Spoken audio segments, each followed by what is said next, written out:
All right, cutting across to our big story here, we're looking at the Pahalgam attack, the massacre that happened months ago.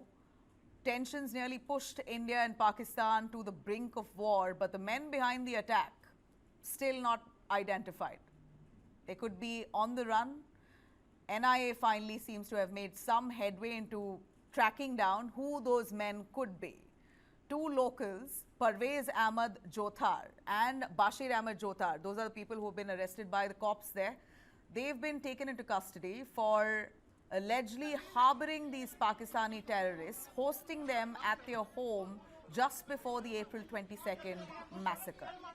They were brought to the special NIA court in Jammu today. They are accused of giving food, of giving shelter and support to the attackers just 2 days before the strike. Now, it's yet to be established if these locals knew the intentions of those terrorists who they were harboring or not. Clarity needs to come up on that front.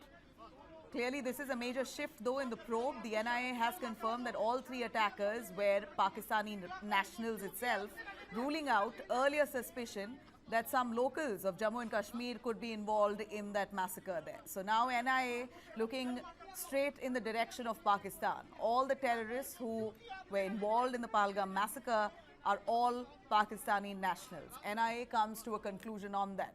The agency is now revisiting ballistic reports, past terror strikes from Kulgam, Poonch to the Zedmora Tunnel massacre. All of it, all the previous terror activities along that area is currently being probed to see if that could give any leads to the investigative agencies to find these very terrorists who are still on the run.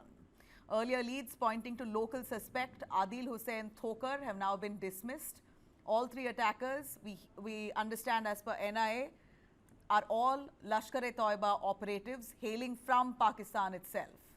One attacker has been identified as Suleiman Shah, linked to the Zedmora tunnel killing that happened back in October 2023 and suspected to have also played a role in Kulgam and Poonch as well.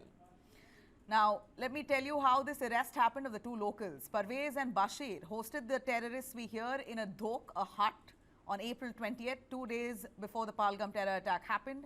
They were threatened with death if they revealed anything. This is what they've divulged, that if they told anyone anything, they would be killed by those terrorists. So they stayed mum. Now, there were leads that the NIA established through the phone of a slain terrorist, Junaid Ramzan Bhatt. Photos that were found on his device were shown to locals who identified the men, the terrorists that they saw with the locals.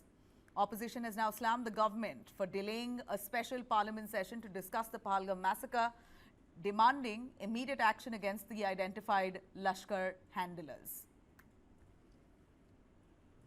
There can be many more revelations, many more facts can come out.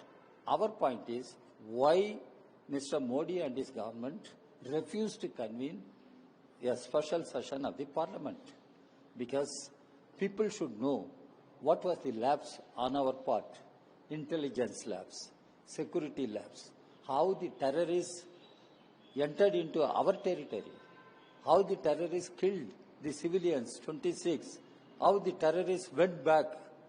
Who should answer all these questions? Amit Shah is Minister for Border Security Force. Rajnath Singh is Minister for Defence Forces. Mr. Modi is Prime Minister of this country. They must answer. And Parliament is the proper place to answer all these questions.